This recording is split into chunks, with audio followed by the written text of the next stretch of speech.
One, ready na? 1, 2, 3. No, wait, right there. Harap na sa camera. Go. Okay, hi guys. So, this is a new episode of Paradox. And this is really highly requested episode nga ng mga listeners and viewers natin. So, here with me right now is Bran Ambes. So, hi Bran. Of course, hi again. No? So, as what Bea said, marami ang nagre-request ng episode na to. Right? Since many want na mag-share then mag-invite kami ni Bea ng other guests para magkwento rin sila ng mga paranormal and scary experiences din nila. Right? So, shall we start? Yeah, so here in my left side, is si Ayan. Say hi, Ayan.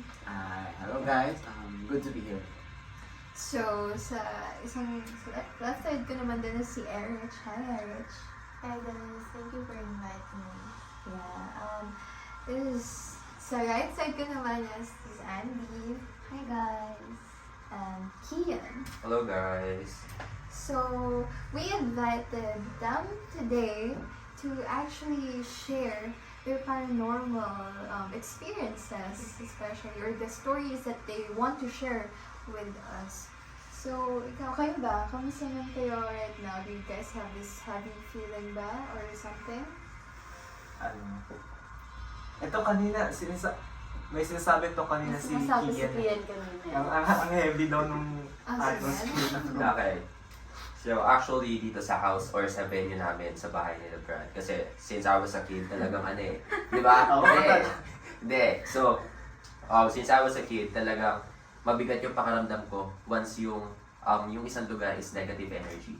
So pagpasok ko dito kanina, hindi ko lang pinansin kasi like sobrang common lang sa akin na makaramdam. Pero syempre, yung katulad nga ng yung owner mismo ng house, di niya alam na may multo dito pero yeah, that's what I feel. Medyo mabigat yung pakiramdam. Actually, di ba, sabi mention mo din sa amin ng may third eye. Yes, I have a third eye. And actually, should I begin my story na ba? Sige. Okay. Okay, so when I was a kid, this happened like a long time ago na, siguro mga 12 years old. Eh ngayon, yung taon na ako. So, bata pa lang kasi ako is nag-service na ako sa simbahan. So, before mag-start ang church, is naglilinis na ako sa mga upo-upuan ng simbahan. Siguro mga around 5 a.m. to 6 a.m. Medyo madilim pa nun sa labas. So, nakasarado yung pinto ng simbahan. And I was alone. Ako lang mag-isa sa loob ng simbahan. Eh, syempre, di ba, hindi ko alam kung may tao ba doon or what kasi sobrang dilim. Parang sanay na ako. Right? Everyday ko siya ginagawa. No, every Sunday ko siya ginagawa. So, isang beses, nandun ako sa corner ng simbahan. And naaaninag ko doon sa may malayo is parang may matandang babae na nagkadasal. So, sobrang nagtaas balahibo ko. Eh, parang naluluha na ako na ewan, ganyan. So, nilapitan ko. Eh, ngayon, totoo nga, may nakaupo nga doon. So, nandun ako sa likod niya. And I was calling her. Sabi ko, nanay, masyado pa huwata maaga para ako magdasal kasi madimoy pa ako dito. And no one is answering. Hindi siya sumasagot as in. Ngayon, kinakabahan na ako na natatakot or syempre hindi ko alam baka mamaya. Hindi ko alam baka may sakit sa ulo or what Diba? Kasi doon sa lugar na yun maraming doon, pumapasok na lang sa simbahan, ganyan. Kahit mga madaling araw, tumatambay, gano'n. So, natatakot na ako kasi may hawak siyang rosaryo. Hindi ko naririnig na nagdadasal siya or what, pero ramdam ko, naglilipat siya ng rosaryo niya. Di ba may mga beads yun? Kada mo doon, di ba? Yung ama namin, kay Mary. Ayun, oo. Nagaan siya sa beads niya. Nung nilapitan ko siya, ang pinagtataka ko lang, hindi bumubukas sa bunganga niya. Tapos, like 5 minutes, after 5 minutes, talagang nagtaka na ako, hindi talaga siya sumasagot Nilapitan ko na, nung tumingin siya sa akin, wala siyang mata. Yun ang takot ko. Wala siyang mata, pero understandable Understandable kasi madilim. Pero, di ba syempre makikita mo may puti yung mata nun Pero as in wala. It's fully black. Di ba? Hindi nakapikit. Hindi siya nakapikit. Nakabukas yung lid ng mata niya Nakabukas talaga. Nilapitan ko pa kahit sobrang natatakot na ako. Nilapitan ko. Wala talaga. So, syempre, ano normal reaction natin? Tatakbo tayo. Tumakbo ako doon sa admin office na which is, may isang lalaki na doon nagbabantay, which is caretaker din ng simbahan. And I asked him, nagtanong ako, sabi ko, Kuya, may nakita akong matanda kanina nagdadasal doon. Sabi ni Kuya, baka yung sinanay Enchang. Yun ang pinakamatandang babae na nagrorosaryo dito sa simbahan noong 90s na dito. Ako mismo nakakita sa kanya when yung first na service na sa simbahan. And hindi naman daw siya nananakit, hindi naman daw nananakit yung sinanay. Totoo ba siya? Totoo siya. Siya mismo, si Kuya Efren, na nag-aano doon, na nagbabantay doon, mismo Yung yung sa admin. caretaker, sa admin, na which is na-promote na siya sa admin na siya ngayon. Sabi niya mismo, nung siya pa naglilinis, nung nasa position niya pa ako, nakita niya mismo yun si nanay. Bakit na nagdadasal. Bakit wala siyang mata? Actually, doon daw namatay si nanay of heart attack.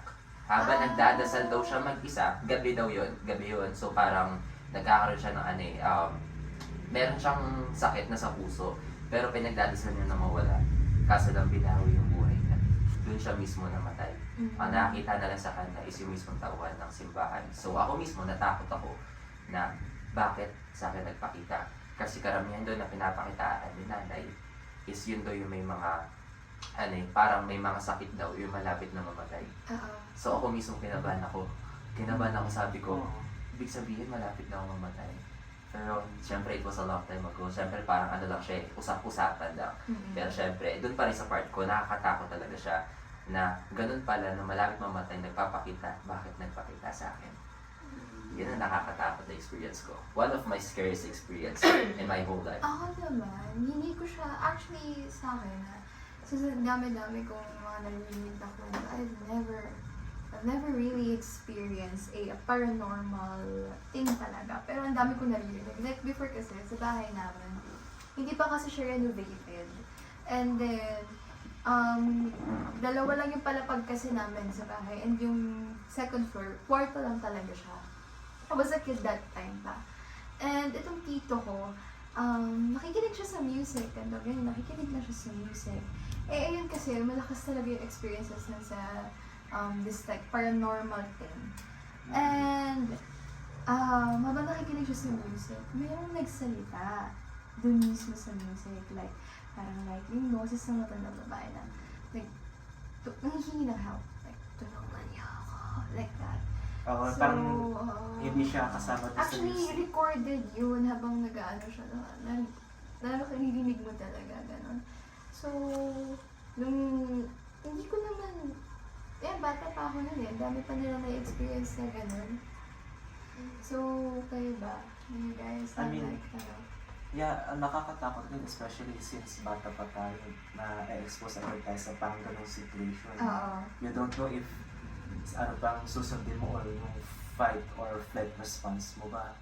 No? Same din tayo sa part na hindi naman ako superstitious hindi pa ako na nakaka-experience tao. kasi hindi naman talaga ako naniniwala masyado sa multo. I get it, yes. When you're really, ako. Nanonood kasi ako ng mga iba't ibang paranormal movies. So, yun nga. And then kasi yung sa case ko naman, actually hindi pa ako pinapanganak. Nasa tiyan pa lang siguro ako ng mami ko. And yung tita ko yung nagkwento sa akin, from my father's side. She told me, nung buntis pa lang si mami ko, diba syempre, nasa dati kaming bahay, 2-story din. No? And may times na may naririnig siya tuwing umaga na tumatalbog na bola. Supposedly, umaga yun, diba? Syempre, tulog pa lahat. No? Siya lang nakakarinig. And then there's this time na nung gabi, naglalabas siya. Yung bahay namin kasi dati, may, yung dirty kitchen? Parang medyo, parang backyard, and hindi siya gaano malinis doon. No? So pwede ka doon maglaba, magluto, and everything. Naglalabas siya. Tapos pag tingin niya sa side, parang may nakikita siyang angles na mukha. Nakatingin sa kanya. Okay. So, buntis siya nun sa'yo? yung mami ko. Oo. Tapos sinasabi niya sa akin dati ng tita ko. Oo. Kasi pag mga buntis talaga ang alam ko, yung sa mga aswang. Diba? Lapitin talaga sila ng mga ano yung tawag doon. Manananggal. Lapitin talaga sila ng mga ganun. Since they're actually sa flesh ng bata. Yeah. Pero may idea yung mami mo kung sino yung nagpapakita na yun. I mean, as far as I know, wala. Wala. Kasi hindi sinasabi sa akin ng mami ko eh. Ng tita ko lang talaga at nakaramdam. Ayun. Nung pinanganak ka na, nakikita na pa rin namin. Nawala na. Doon na, start na wala. Here mismo sa place na to, I mean, hindi. Doon sa old old house. house na. Yeah. Kaya ba? Kaya, Actually nga, yung sa sinabi ni Kian na about sa rosary, medyo same siya sa akin eh. Kasi nung elementary ako, nag-aaral ako sa Catholic school.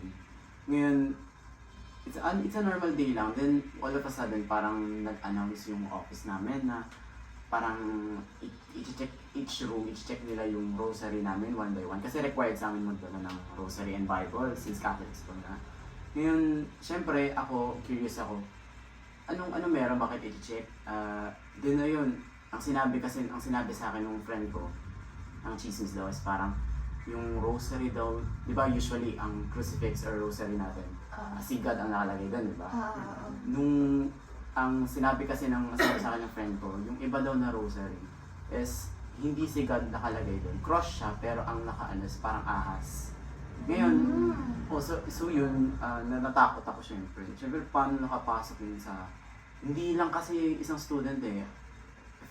If I remember, more than 30 student daw merong ang na-confiscate na rosary na ganun. So yun, very, ano siya, bothering siya para sa akin. may mga iba na ano siya, parang naging cold or something. Ganun. Yeah. Kaya Diba may balita before yung about sa mga rosary na ganun? Actually, nag-start yan 2018.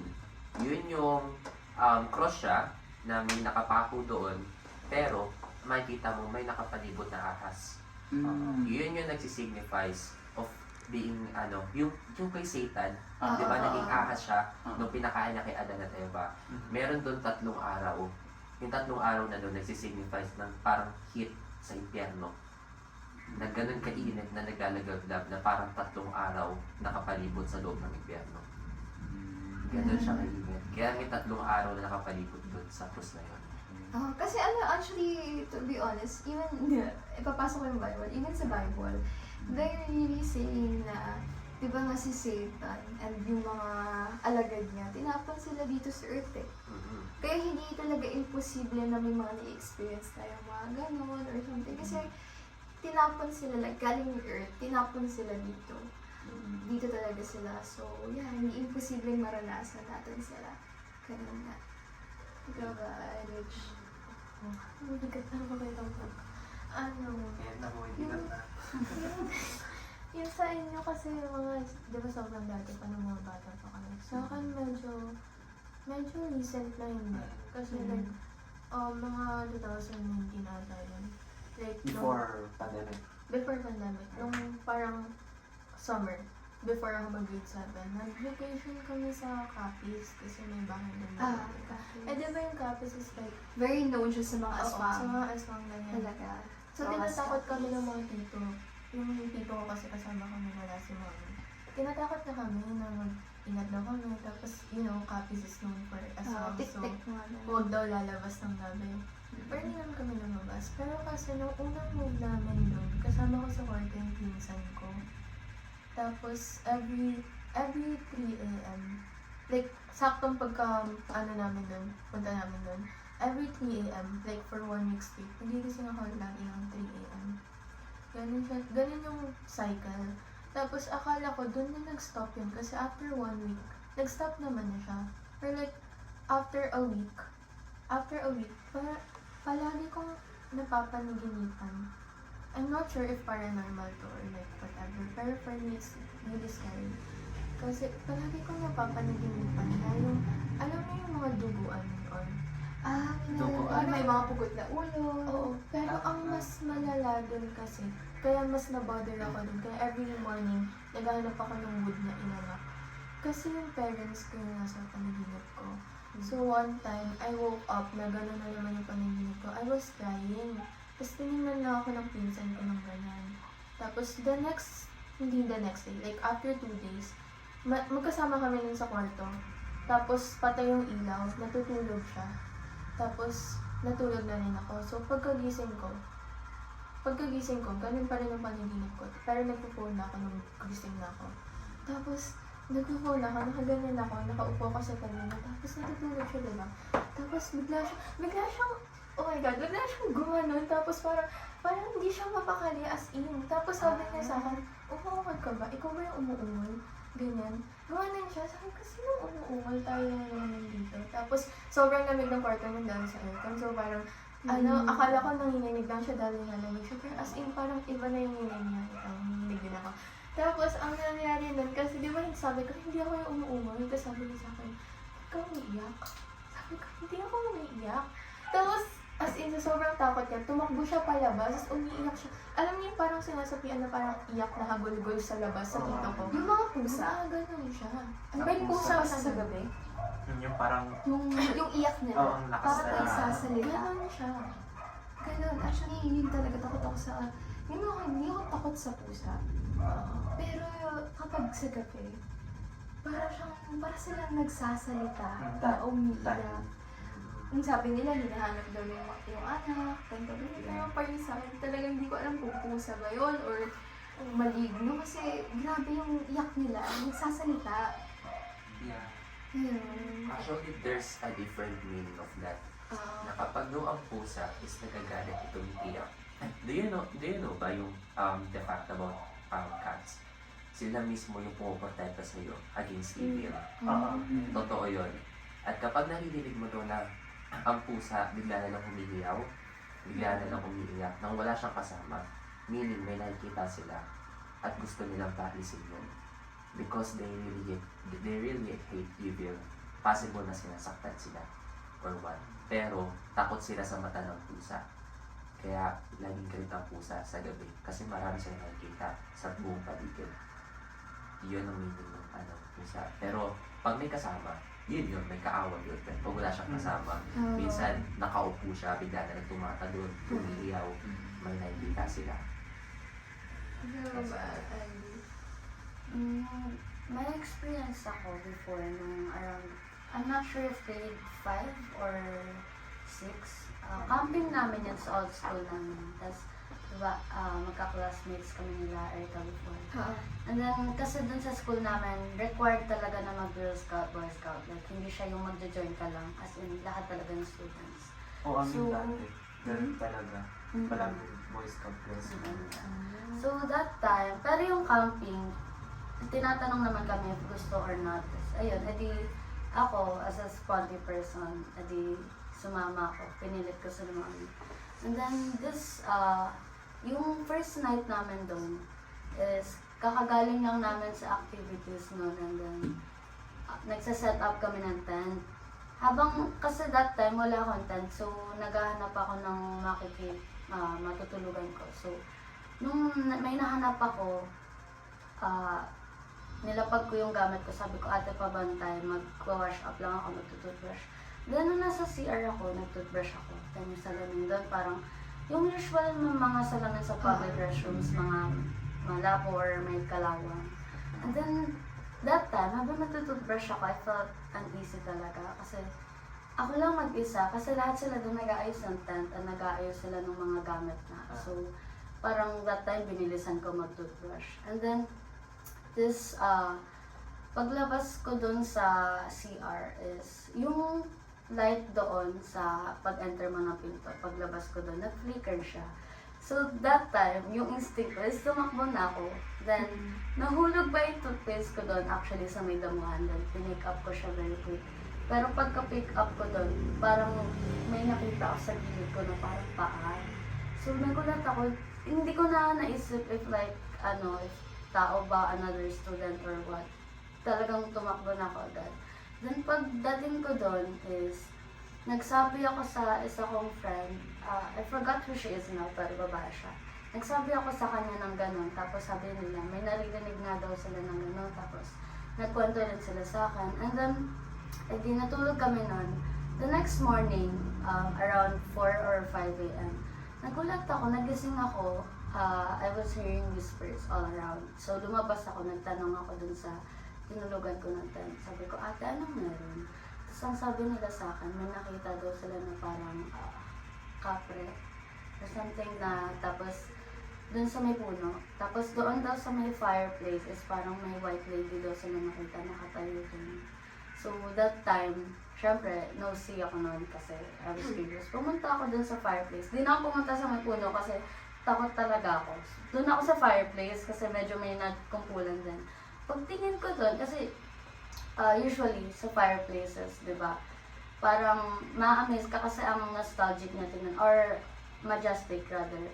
So, that time, nagtataka ko kasi parang ang bigat sa dibdib, tapos parang iba yung atmosphere. So, that time, nagtanong ako, sabi ko, anong meron? May narinig ako na may nakita daw silang white TV dito. Sabi nila na may isang student daw nagising maaga doon, chinek yung fireplace kasi nilalamig daw siya, tapos magpapainit daw doon. And then, ayun nga, nakita niya daw yun. So, nagkwentuhan, then nag-spread yung chika. Yun lang. Ano na yung Baguio incident na retreat house? Once. Parang familiar. Yung Hindi, yung alam ko lang, Kailan yun? Baguio, diba? Hindi ko ba? wait lang, let me search that. Sige, Yung sige. retreat house sa Baguio na parang lahat sila, almost some of them is nasapian. Hindi ba siya Diplomat Hotel? Hindi. Okay, hindi Diplomat Hotel. Retreat house, like Betania Retreat House. Yung siya, actually, yung isa doon sa kanila is artista, parang gano'n. I forgot kung sino artista yun. Ano siya, di ba sa dati, sa Twitter, uso dati yung Manila, ano yun? Yung trend Manila na, Encounter. Oo, Manila Encounters. So, ako kasi talaga, mahilig kasi talaga ako dati magbasa ng Manila Encounters, ganito, ganyan. So, tawag dito, itong isa sa nabasa ko, super creepy niya talaga. I forgot, super vivid lang naman din kasi na niya. I don't know kung anong yun? Yan, si Ritz Azul. Ayun, if you guys know Ritz Azul. She experienced kasi na may nasapian na isa sa mga kaklase niya, ganito, ganyan. And, cut mo na lang yun pag mahaba-haba na. Wait lang. 30 minutes na. Okay na, sige, cut mo na lang. Yeah, so, yun, ito yun. So, nung time na daw yun, sinaniban siya ng evil spirit sa high school. And then, din sa Baguio, kasi napaka-alipin ka ng retreat house sa Baguio na yun na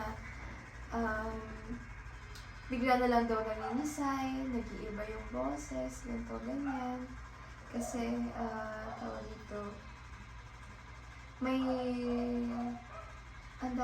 parang nagdadis, di ba kapag sa retreat, if you guys experience na mag-retreat that time, nagsasama-sama kayo sa isang hall. And then, madilim na yun, nag-usap-usap kayo, ganito, ganyan.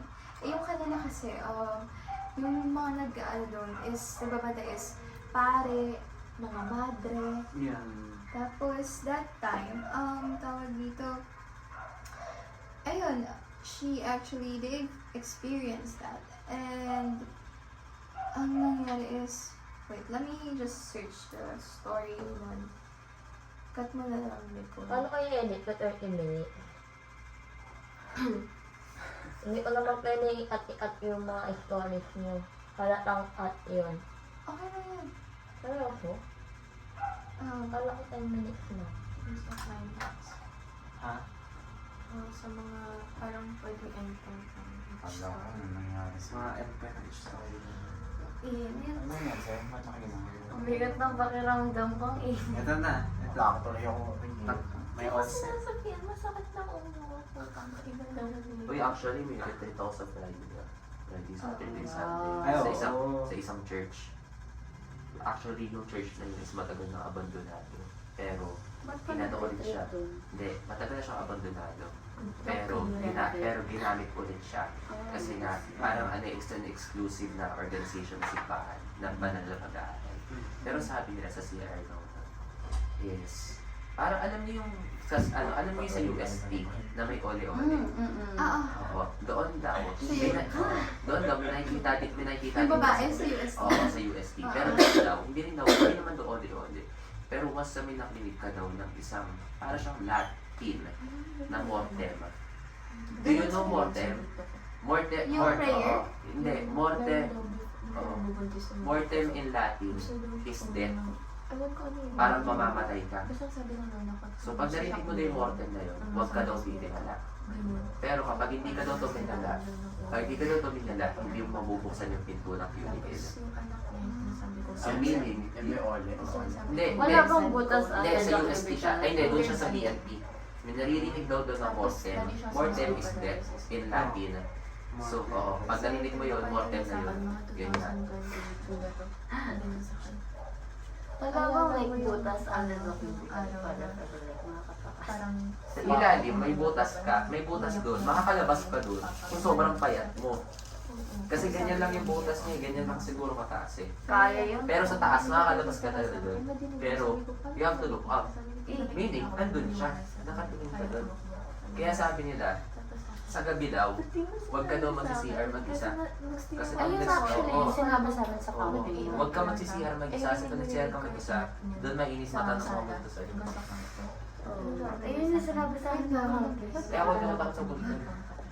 Nag-ano ba kayo? Nagtitis pa kayo? Na? Nagtitis pa kayo? Hindi.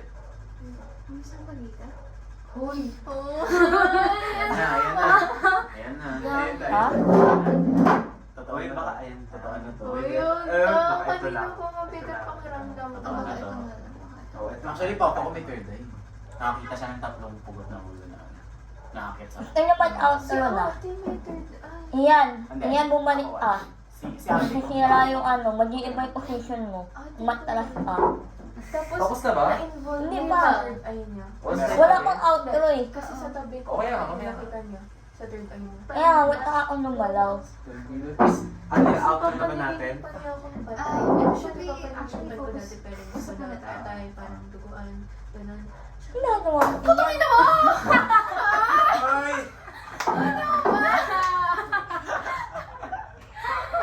Nagiging totoo. Ano tayo sama natin?